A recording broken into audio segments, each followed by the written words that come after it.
За тэгэхээр түрүүжийн хичээл дээр бид нар апостроф буюу орхицын тухай үздсэн байгаа. Үргэлжлүүлээд бүгдээрээ англи хэлний 1004 номныхоо 17 дугаар хуудсан дээрээс transitive verb буюу intransitive verb гэж тусах үйлэг, эс тусах үйлэг гэж юу гэдэг юм бэ гэдгийг 141-р дүрмээсээ бүгдээрээ үзье. За тэгэхээр ер нь үйл үгийг дотор нь одоо тусах, эс тусах гэд хоёр хуваачиж байгаа. Энийг бол ялгахад их амархан. Заахын ялгалын үгийг захирч чадж байгаа үгийг бол тусах үйл үг гэж хэлж байгаа. Тухайлбал одоо бичих гэдэг чинь одоо юуг бичих, унших, read тийм үү? Ном унших гэдэг чинь номыг унших гэж байгаа учраас энэ тусах үйл үг гэж ойлгоно. Гэтэл заахын ялгалын үгтэй хоршиж чадахгүй байх юм бол тэр үгийг захирч чадахгүй юм бол бид нар энэ үгийг эс тусах үйл үг гэж хэлдэг. Тухайлбал одоо хэвтэх гэхээр юуг хэвтэх, юуг мөлхөх өдр гэж тийм үү, энэ үгтэй хоршиж чадахгүй байвал энийг бид нар эс тусах үйл үг гэж хуваадаг. Зарим үгнүүд бол одоо шууд ялгагдчихдаг, тусах юм байна, энэ эс тусах юм байна гэл. Гэтэл зарим нь болохоор хоёр хуваагдаад явцдаг. Тусах үйл өгч болоод эс тусахч үйл үг болчдөг ийм тохиолдол бол байдаг. Тухайлбал run гэдэг үг байдаг тийм үү. Энэ маань тусах үйл үг болохоор ажилуулах гэдэг үг болчдөг шүү. Одоо ламбард ажилуулах, дэлгүүр ажилуулах, за энэ каноныг ажилуулах, осмог ажилуулах гэдэг run гэдэг маань. Гэтэл эс тусах үйл үг болохоор гүйх болчдөг. Энэ юуг гүйх гэж болохгүй шүү дээ. Тэмцээс эс тусах болохоор гүйх ийм утгатай, харин ажилуулах гэх юм бол бид нар энэ run гэдэг үг маань маш их хэрэг болдог үг юм байгаа юм шүү. Тэгэхээр энэ эс тусах үгийг одоо та нар 17 дугаар хуудасныхаа дасгалууд, дүрмүүд дээр амархан ойлгоод авчиж болдог сэдв учраас багш нь товчхон дурдчихлаа. За мөн одоо түрүүж байгаа хичээлүүд дээр бид нар тоолдог үгтэй хоршдог дэрээс гэдэг хам хэлхийг үзчихсэн.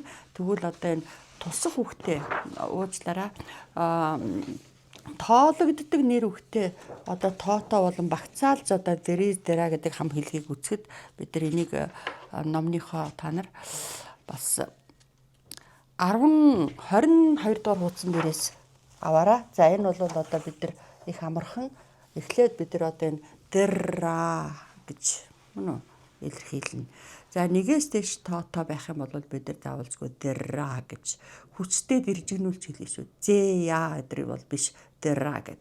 Тэгээд тоогоо хэлээд тэгээд байрлаа заагаад on the park гэдэг ингээ байрлаа заачиж байгаа. Тэгэхээр түрүүчийн хичээл дээр хэлжсэн багш нь одоо нөгөө дэрээс дэраа гэдэг хам хэлгийг бол төгсгөлөөс нь урагшилж орчуулдаг үйлбэрийн тоонд ордог учраас энэ төгсгөлөөс орчуулна.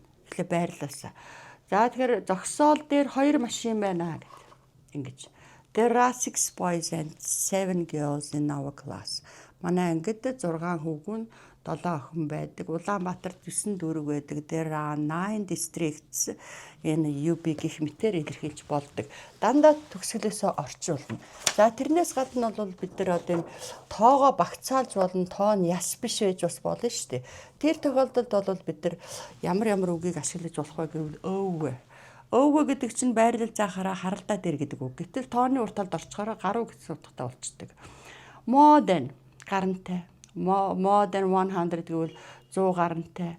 About гэдэг маань уг нь ерөнхий утгаараа тухай, талаар гэсэн үг тийм үү. Гэтэл about 100 гэвэл 100 орчим. Approximately гэх юм бол ойролцоогоор 100 гэх мэтчлэнгийн үгнүүдийг ашиглана. Тухайлбал there are over 10 private schools in Сүхбаатар district гэж. Сүхбаатар дүүрэгт яг ч 10 биш байх нь шүү дээ. 10 гаруй хувийн сургууль байдаг гэж. There are more than 10 mining and construction companies in Umnugов province гэж. За Умнугов аймад 10 илүүтэй. Яг 10 бол биш байх нь шүү дээ. Уул уурхаан болон барилгын компаниуд байдаг гэдэг. Тэгээд дэрээс дэраа гэдэг хам хэллэгтэй өгүүлбэрийг бол бид нар дандаа байна, байдаг гэж орчуулдаг гэж хэлсэн байгаа. За мөн одоо энэ тоогүй багцаалж болно. There are a lot of talented students in our university.